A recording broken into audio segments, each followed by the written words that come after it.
101,1 Radio Smart FM Makassar. Halo, apa kabar Anda siang ini? Smart Listeners, kembali di spesial program ya untuk hari ini. Tepatnya di hari Kamis di 16 September 2021. Kita kembali di Makassar Insight ya. Sedianya untuk Makassar Insight itu biasanya kami hadirkan di jam 11 hingga jam 12 siang ini. Tapi karena suatu hal itu kami geser ke jam 1 hingga jam 2 siang.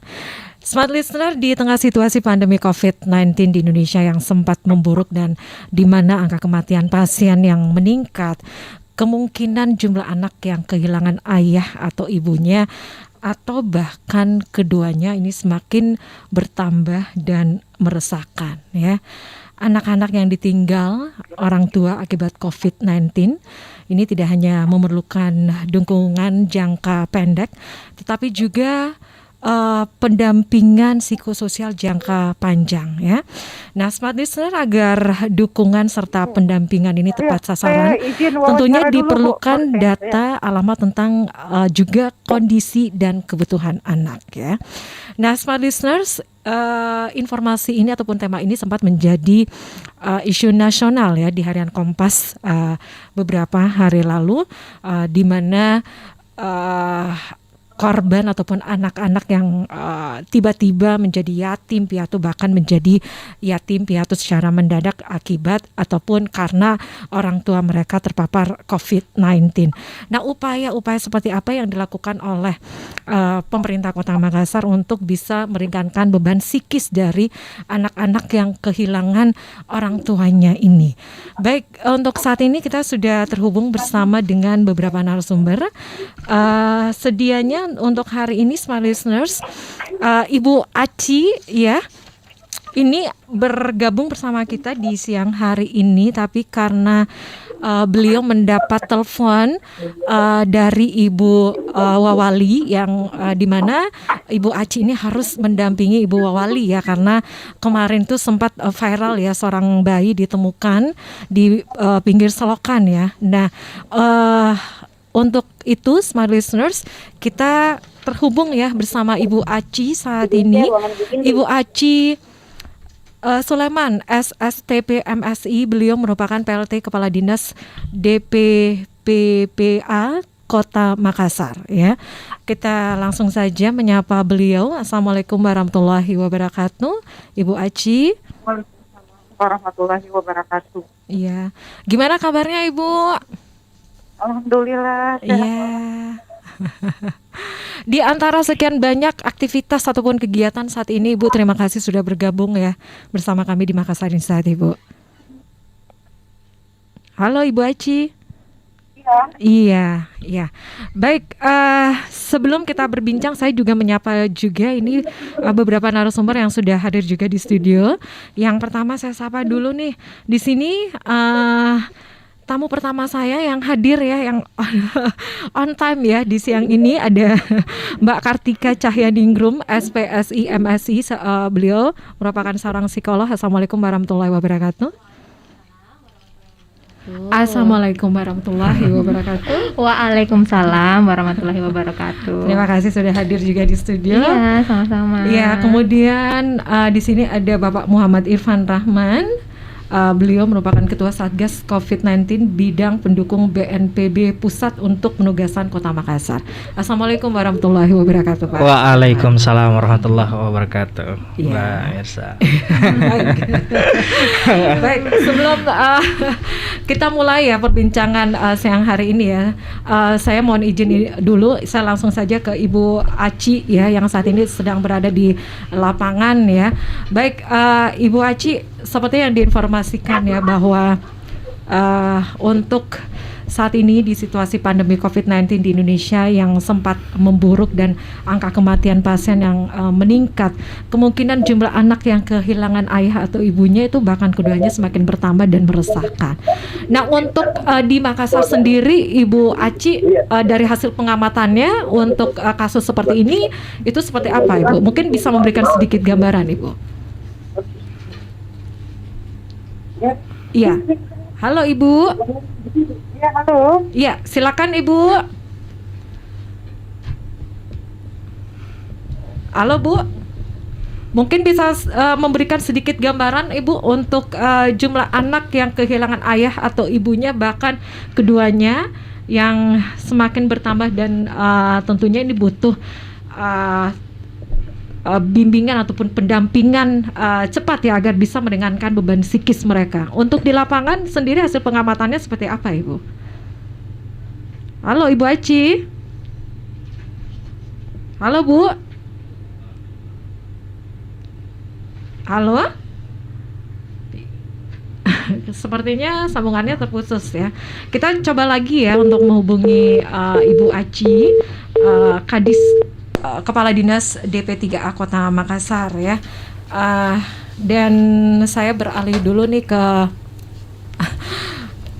Pak Irfan ya, Pak Siap. Irfan dari Ketua Satgas COVID-19 bidang pendukung BNPB Pusat untuk penugasan Kota Makassar ya. Mungkin dari Pak Irfan ya, ini bisa memberikan sedikit gambaran ya untuk kasus seperti anak-anak di mana menjadi yatim, mendadak menjadi piatu atau bahkan menjadi yatim piatu ya. Untuk di wilayah tugas dari Pak Irfan sendiri, kasusnya seperti apa dari hasil pengamatannya? Ya, terima kasih Bu Mirza untuk topik pada siang hari ini. Itu memang perlu diangkat dan dibumingkan kembali terkait dengan banyaknya anak-anak yang menjadi yatim piatu, bahkan yatim piatu dalam wabah COVID-19 ini. Ini perlu juga dikaji dan perlu menjadi fokus kita bersama, bahwa memang pada dasarnya kematian itu adalah takdir Tuhan, qadarullah ya. Tapi di masa pandemi tentu ada perbedaan dengan kematian yang pada umumnya kita lihat ya. Terkait dengan itu kami untuk penugasan Kota Makassar melihat dan memandang perlu ada bidang khusus untuk penanganan masalah tersebut. Karena melihat juga angka kematian di bulan-bulan yang kritis kemarin itu sangat tinggi dan luar biasa. Dan itu tentunya berimpact kepada kepada semua lini, baik lini ekonomi, sosial dan sebagainya. Terkait dengan kasus kematian yang disampaikan Mbak Mirza, itu kasus kematian kepada pasien yang tentunya menyisakan anak atau menjadi yatim piatu atau yatim piatu. Itu memang kami melihatnya menjadi fenomena luar biasa juga di masa pandemi ini. Ada beberapa kasus yang kami tangani itu secara pandangan ya, pandangan pribadi kami itu psikisnya sangat terguncang. Sangat terguncang karena mungkin dia beranggapan bahwa kematian orang tuanya itu adalah kematian yang tidak seperti biasanya atau tidak pada umumnya. Misalkan di umum-umum kita melihat orang tua yang meninggal disemayamkan di rumah, terus dirawat secara syar'i kalau misalkan dia muslim atau dirawat sesuai dengan kepercayaannya masing-masing.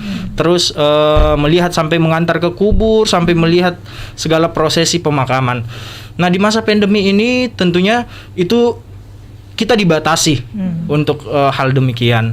Itu seperti mimpi gitu ya. Seperti mimpi dan ternyata bahkan menjadi mimpi buruk bagi anak-anak sebenarnya.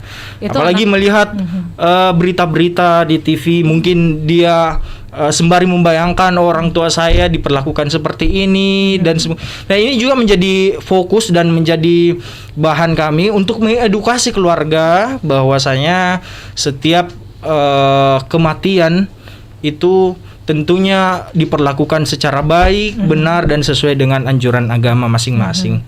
Dan itu saya pikir cara yang sementara menjadi cara yang ampuh untuk mengobati rasa sakit atau rasa trauma pada anak. Seperti itu Bu Mirza.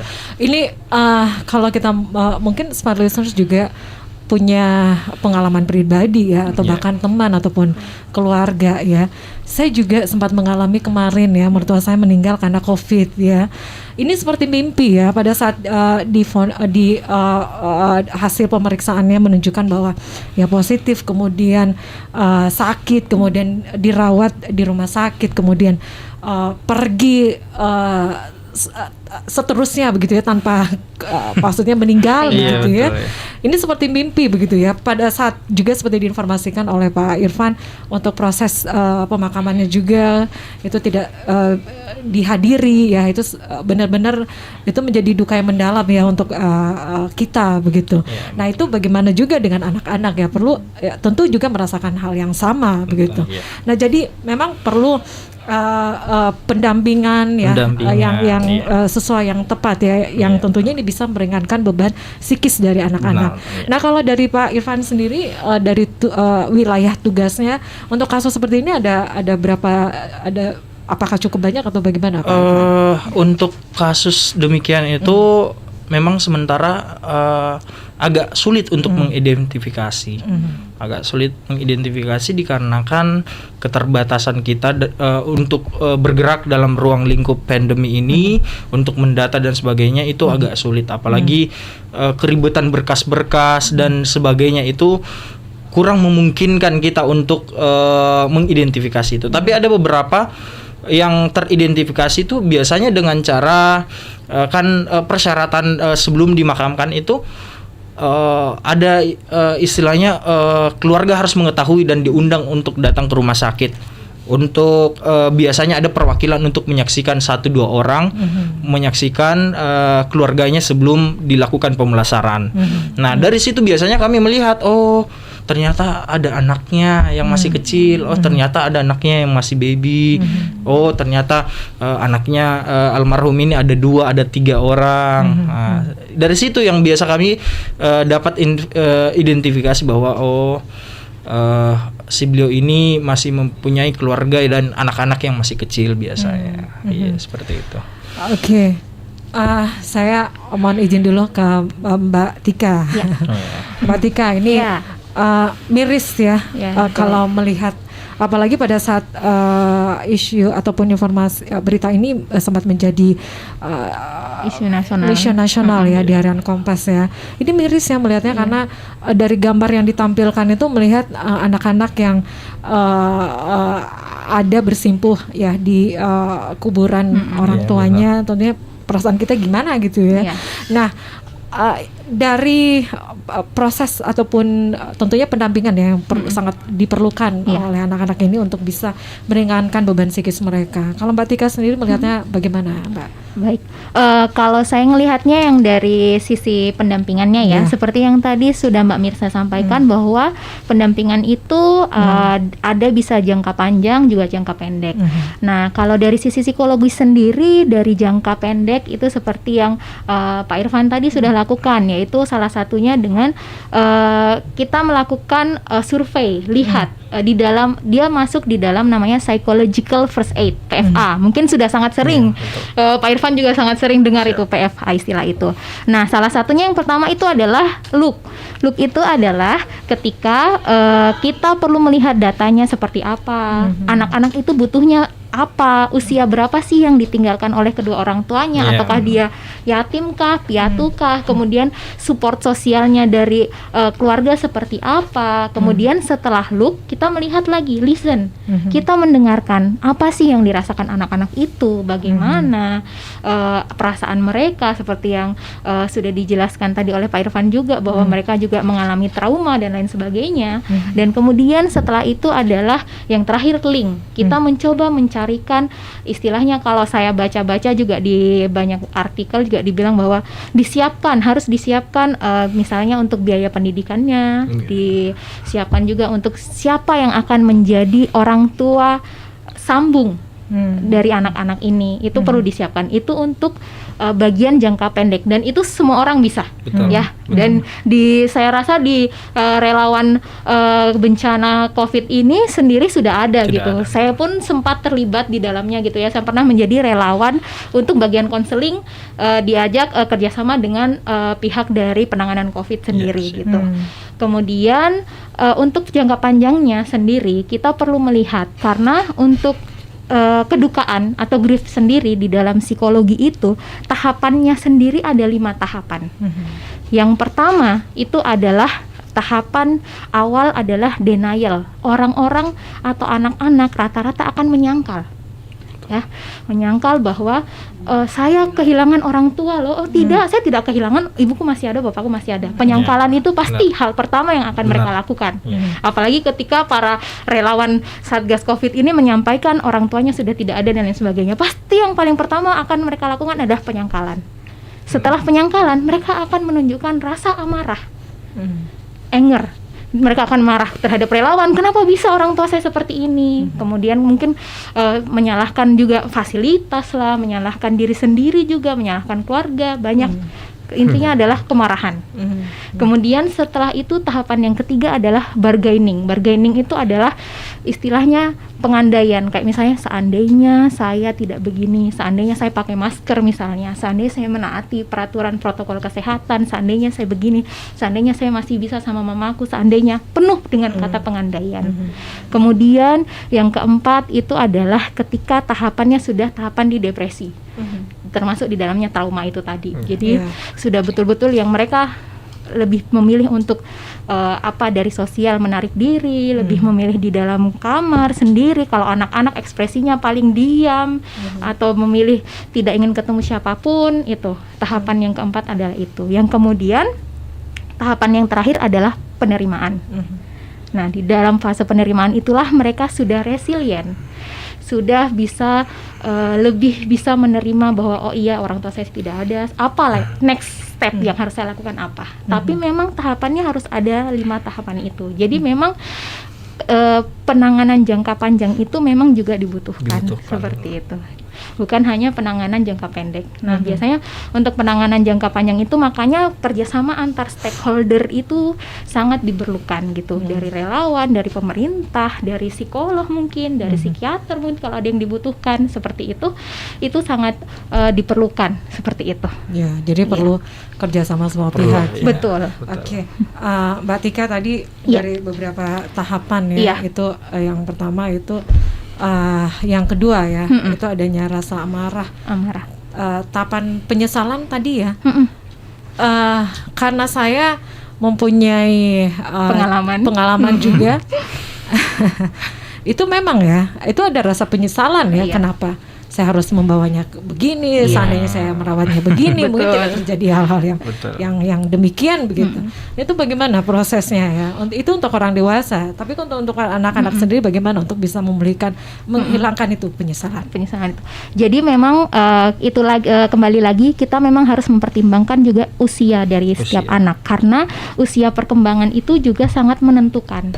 Selain itu juga karakteristik anaknya seperti apa? Apakah dia memang karakter yang mudah berbicara dengan orang lain, ataukah dia memang tipe yang diam, memendam semuanya. Dan itu kita tanganinya dengan cara yang berbeda-beda dan masing-masing dengan sesuai dengan kondisi dan usianya masing-masing. Seperti ketika misalnya anak-anak yang memang tidak terbiasa bercerita, itu anak-anak akan diajak untuk bermain. Namanya kalau di psikologi namanya ada play terapi.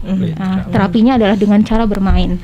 Dari bermain itu anak-anak akan terlihat gitu perbedaannya. Jadi saya pernah ada seorang klien saya, anak-anak yang dia tidak pernah sama sekali menunjukkan ekspresi kesedihan di saat orang tua bapaknya pada saat itu meninggal. Tapi kemudian ternyata ketika saya ajak bermain, saya ajak waktu itu bermain pasir, setiap kali dia bermain adalah orang-orang yang figur-figur permainan itu selalu dia kubur. Nah di situ saya bilang, apa yang kamu rasakan ketika itu? Kenapa dikubur, Dek? Apa yang dirasakan dan lain sebagainya? Barulah di situ dia mulai menuangkan perasaannya. Jadi dengan cara bermain, bisa juga dengan melukis, bisa juga dengan bercerita. Kalau ada yang suka bercerita, mendongeng, seperti itu.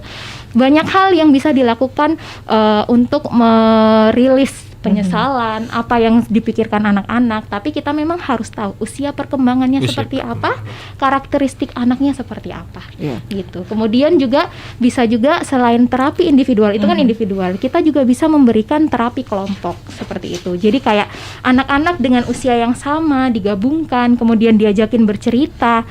Selain mereka sendiri terterapi dengan dirinya sendiri dengan bercerita, mereka juga mendengarkan teman-temannya yang lain. Jadi mereka akan merasakan, oh saya tidak sendiri di sini. Saya menghadapinya bersama dengan teman-teman saya yang lain. Ternyata saya ditinggal orang tua itu bukan saya sendiri. Ternyata ada orang lain juga. Dan mereka bisa belajar dari pengalaman teman-temannya yang lain itu. Seperti itu.